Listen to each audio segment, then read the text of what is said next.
అప్పుల బాధలు వెంటాడుతున్నాయా? అయితే 6 జేవిఆర్ వారి జాతిరత్నాలు ధరించండి. హలో అండి, అందరికీ నమస్కారం. నేను మీ కట్ట కార్తీక్.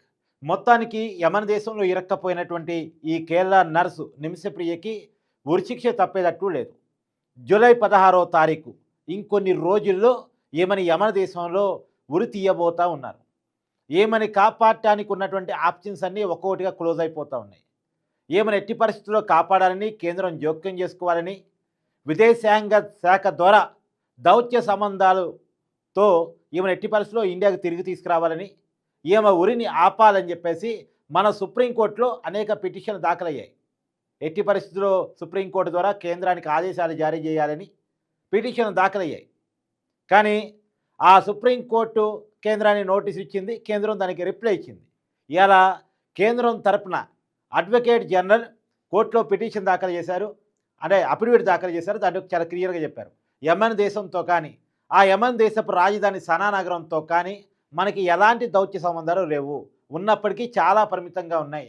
ఇప్పుడు ఈమెను కాపాడగలిగే పరిస్థితిలో మనం లేము అనేటువంటి విషయాన్ని చాలా క్లియర్గా కేంద్రం అఫీషియల్గా సుప్రీంకోర్టుకి నివేదించింది.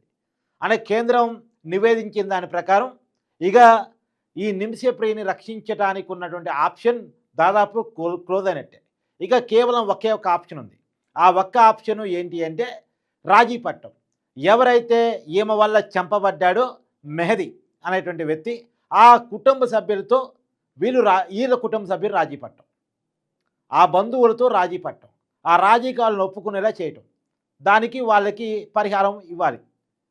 మరి ఆ పరిహారం తీసుకోవడానికి వాళ్ళు ఒప్పుకుంటారా, రాజీ పడతారా?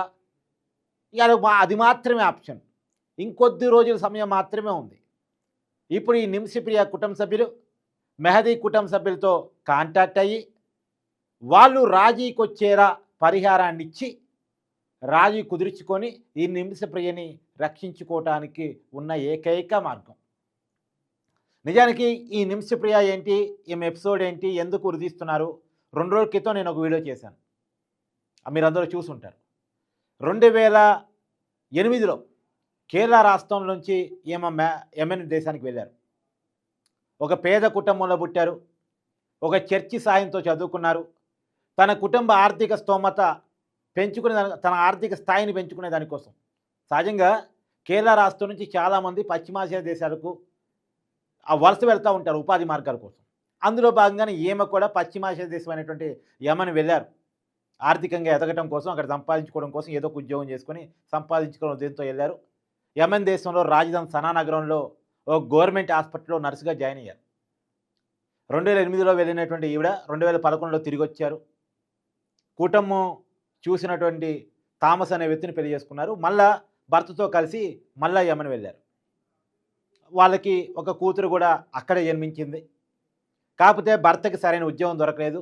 2014లో భర్త థామస్ కూతురుతో కలిసి ఇండియాకి తిరిగి వచ్చేసాడు. కానీ తను మాత్రం అక్కడే ఉండిపోయింది.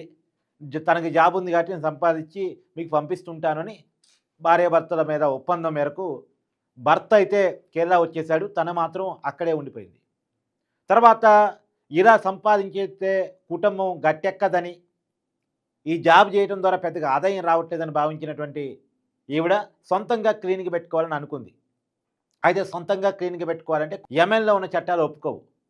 అక్కడ ఉన్నవ ఎవరితోనైనా, అక్కడ పౌరుడితో పార్ట్నర్షిప్ ఉంటేనే సొంత క్లినిక్ పెట్టుకోవచ్చు, సొంత బిజినెస్ పెట్టుకోవచ్చు.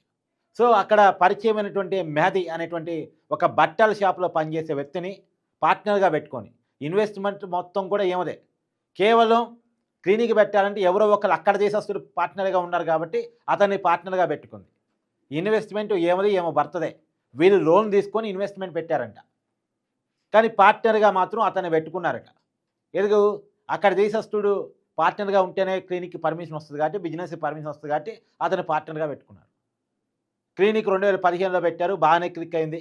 అదే టైంలో యెమెన్ దేశంలో అంతర్గత కుమ్ములాట్లు కూడా వచ్చాయి. అయినప్పటికీ కూడా తను అక్కడే ఉండటానికి నిర్ణయించుకుంది. ఎందుకంటే క్లినిక్ క్లిక్ అవుతుంది, డబ్బులు జనరేట్ అవుతున్నాయి కాబట్టి అక్కడే ఉంటానని నిశ్చయించుకుంది.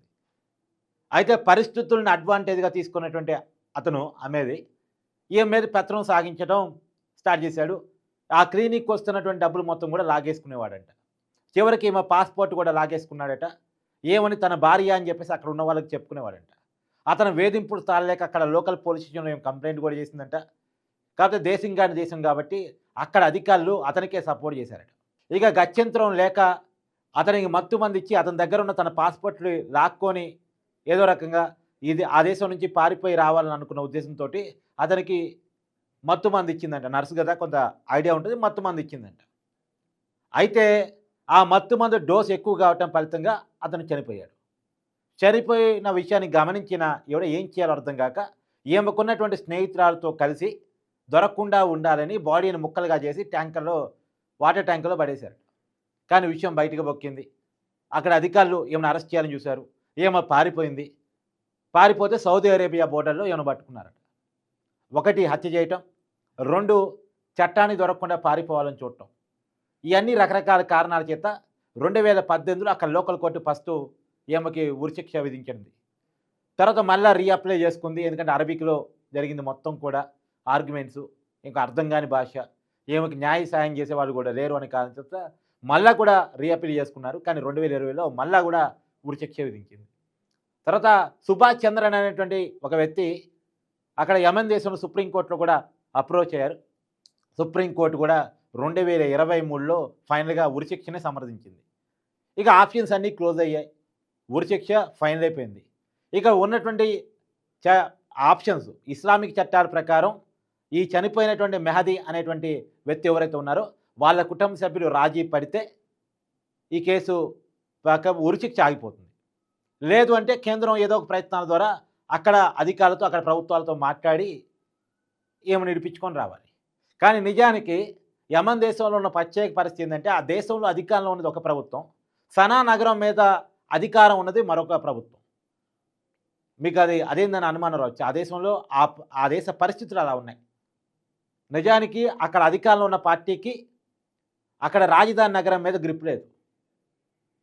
అక్కడ తిరుగుబాటు దళాల చేతుల్లో రాజధాని నగరం ఉంది. వాళ్ళతో మన ప్రభుత్వానికి ఎలాంటి సంబంధాలు లేవు. వాళ్ళు అక్కడ ప్రభుత్వం చెప్పినా వినరు. సో ఇరాన్ ద్వారా కూడా మన వాళ్ళు ప్రయత్నం చేశారు కానీ అది వర్కౌట్ కాలేదు. ఇరాన్ దేశం ద్వారా ఈ తిరుగుబాటు దళాలు చెప్పించాలని ప్రయత్నం చేశారు. కానీ అది వర్కౌట్ కాలే. కానీ మొత్తంగా ఇక అది వర్కౌట్ కాని పరిస్థితి కనపడుతూ ఉంది. కేంద్రం నుంచి ఉన్న ఆప్షన్ క్లోజ్ అయిన తర్వాత ఇంక ఉన్నది ఏకైక మార్గం ఇస్లామిక్ చట్టాల ప్రకారం అక్కడ బాధిత కుటుంబం ఎవరైతే ఉన్నారో, చనిపోయిన కుటుంబం ఎవరైతే ఉన్నారో వాళ్ళతో రాజీ పడటం మాత్రమే మార్గం కాబట్టి ఆ రాజీ కోసం కూడా ప్రయత్నాలు జరుగుతున్నాయి. కానీ సహజంగా దేశం లాంగ్వేజ్ ప్రాబ్లమ్స్ అనేక బ్యారియర్స్ ఉంటాయి. వాళ్ళతో రాజీ పడటానికి ఉండేటువంటి బ్యారియర్స్ చాలా ఉంటాయి. మరి ఆ బ్యారియర్స్ అన్నీ ఛేదించుకొని మళ్ళా వీళ్ళేమన్నా ఫైనాన్షియల్గా చాలా సౌండ్ అంటే అలా కూడా కాని పరిస్థితి. పెద్ద ఎత్తున పరిహారం ప్రకటించాలంటే అది కూడా కొంత వీళ్ళ కుటుంబాలకి ఇబ్బంది అయ్యే పరిస్థితి ఉంటుందేమో. కానీ 2024లో థామస్ అంటే భర్త, ఈమె తల్లి ఈమెను పోయి చూసొచ్చారు. ఈమెను విడిపించుకోవడానికి ఉన్న మార్గాలను కూడా అన్వేషించారు. ఉన్నదో 2 మార్గాలు. ఒకటి భారతదేశ ప్రభుత్వం ద్వారా ఏదో రకంగా ప్రయత్నం చేసుకోవటం, 2 ఆ కుటుంబంతో రాజీ పట్టడం అని చెప్పేసి వాళ్ళు తెలుసుకున్నారు. ఇప్పుడు ప్రభుత్వం ద్వారా ఉన్న ఆప్షన్ క్లోజ్ అయింది. ఇంకొన్ని రోజులు మాత్రమే ఉంది ఈమె ఉరి కాబట్టడానికి. మరి అక్కడ ఉన్నటువంటి వాళ్ళతో అప్రోచ్ కావడానికి ట్రై చేస్తున్నట్టు మనకున్న సమాచారం.